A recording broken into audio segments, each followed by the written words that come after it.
Okay? So, bakit may ganyan? Sabihin natin bakit may pad? Character na pad. Yan, para malaman. Kasi, sa synchronous kasi, kapag puro 0 ka, pinapadala mo, puro 1, parang ang ibig sabihin niya, naka-idle. Walang ginagawa yung station. Pag yung message, nare-receive niya either puro 0, string of 0, saka string of 1, parang naka-idle. Para may iwasan, no? Diba kung sa clock yan, down yan. Parang 0 yan eh. Parang patay, parang walang nangyayari. Kung naman 1, kung parang nakataas naman. Pero huwag isang diretso din. Dapat, para malaman kung medyo connected ka, dapat yung data mo is merong transition, 0 to 1, 1 to 0. Okay? Kaya yung pad, ang value ng pad is either 5-5 o kaya ay 8-8. Yan, may issue yun na non-idle. Dapat ano ba yung 5-5? Yun yun, di ba? 0-1-0-1. Okay? Diba, kung tinirayin nyo, may transition na nangyayari. Kung sa clock, pag ganun gagawin siya, di ba? Tama ba? Ayan. O kaya 8-8, ganun din, dinarigdan mo lang. At least, may iwasan nyo yung kung idle or hindi. Yun yung explanation kung bakit merong header na pad o saka trailer na pad. Okay? Na character. Para may iwasan yung mga data na dumadating ba, naka-idle. Dapat may transition lagi. Yun yung reason na para. So, yung value ng PAD dyan ay either 5-5 saka 8-8. Okay? So, fix naman yan. Ang variable lang dyan is yung station calling address, yung dalawang SPA, saka yung device address, dalawang. In general kasi, parang kung sa network, kung gusto mo ng broadcast, yan yun. Gusto mo mag-message ng broadcast, makakatanggap lang ng station. Yan yun, gagamitin niyo yung dalawang quotation mark, double quotation mark. In general, parang broadcast yan. Ngayon, kung gusto mo maging specific, dapat meron kang gagamitin mo. Parang yan ang binanggit ng explanation. No? To ensure the transition occurred in the data before transmission of the actual message. Yung pad is either 5-5 sa 8-8. Okay, sa simula lang pala yun. No? Yung huli pala ay delete. Okay? Yung pad pala sa huli ay delete. Yes, so the pad at the end of the calling sequence is called a trailing pad and simply a delete or 7F. Ayan. Ito naman, kung specific, ulitin ko kanina, yung general, makikita nyo, no? Yung sequence, DKD, dalawang SYN, may tanong na yan, end of transmission, tama? Tapos, dalawang SYN ulit. Okay? Tapos, station calling address, dalawa. Kung specific, meron kang device address. Dalawa din. Yung kanina naman, in general, dalawang quotation mark yun. Kung parang broadcast yun, ito, kung specific. Tapos, meron kang in-delete. Tapos, address na ulit-ulit yan. Ang variable lang dyan, is ito. Yun yung mababago yan. Meron naman table niyan. So, makikita nyo. Kung alin yung calling address nyo, and kung alin yung device address nyo, yung table lang. Mamaya, may isang table para ito. Okay? So, ulitin ko, kung gusto nyo ay sa broadcast, in general, ito, sa inyo, mapapatang mo lang dalawang ito. Yung specific table, para makikita.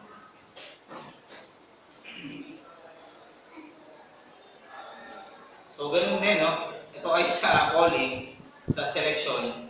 Yun lang, ganun lang din. Pagkatan nyo lang yung station selection address. Ito yung table. Galing sa group. So, ito. May mga numero na nakalagay dito. Ano? Ito yung SPA. Ito yung SSA. Tapos may mga device number. Okay? So, dito. Ito ay dun sa device number 0 to 15. Device number 16 to 31.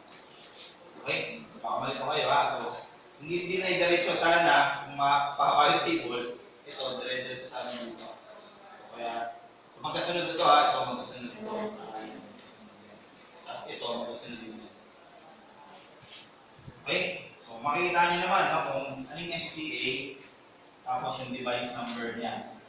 Yung SPA, ito yung device number niya. May question lang. Or ba, for device number 3, anong SPA, B, letter C. Okay, dito magagaling yung mga, ito, yung lalagay dito. Yung lalagay dito sa table.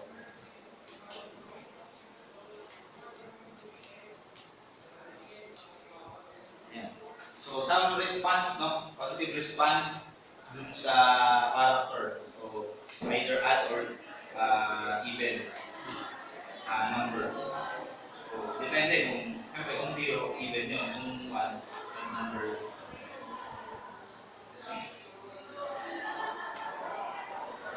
Okay, for negative naman, ayan, may nakalagay ka lang na character na negative acknowledgement or NA. Okay, so to achieve transparency naman sa BSA, so kung yun nga katulad ngayon ng SYN, palagi siyang preceded no, ng data link escape. Okay, para lang ma-ensure nyo na merong transparency. So palagi meron kang data link escape bago mo ilagay yung mga gusto mong ilagay na character. Example ito, places the receive controller into the transparent mode. Daw yun. DLU tapos SPX. Okay, used to terminate the last block of transparent text and take the control out of the transparent mode. End of text ko. So, yan yung mga example. So, yung reason or yung solution para dun sa tinatawag ng transparency, para ma-achieve yung transparency, ang solution doon ay gumamit ng DLE. Okay? Preceded with DLE or data link escape. Ayan. So, kung titignan nyo, no? So, bago mag-message, meron kang DLE, STX, start ng text. Okay? After naman nun, so I think pad yun, yung PPG. So, meron kang DLE, tapos end of text.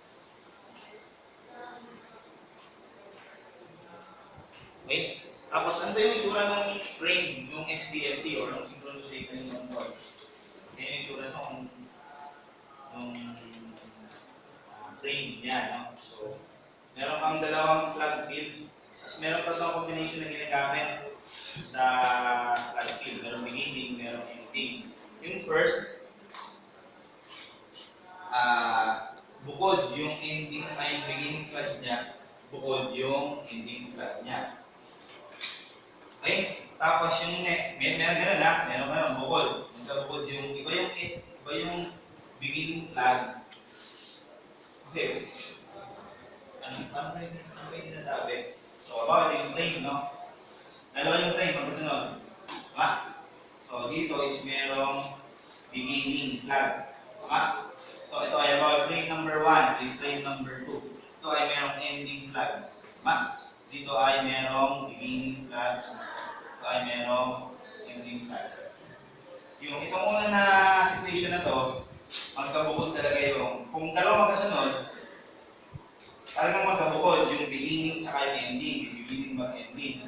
Pero dito sa kasunod na klase, shared yung flag. Anong ibig sabihin? Di ba ito ay beginning flag, ito ay ending flag. Pero parehas din naman, di ba? Hindi, parehas din naman eh. 7E. Tama ba? 7E. Tama? 7E. Tama ba? Yan.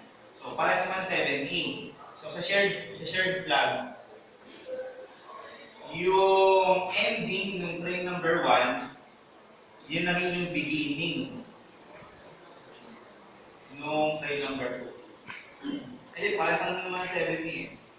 Ulitin ko sa unang situation ay pwedeng dedicated. Anong dedicated? Magkaiba ng beginning, di ba? Example ko sa inyo kanina, nakuha nyo. Diba yung magkabukod pa rin yung ending, beginning, ending,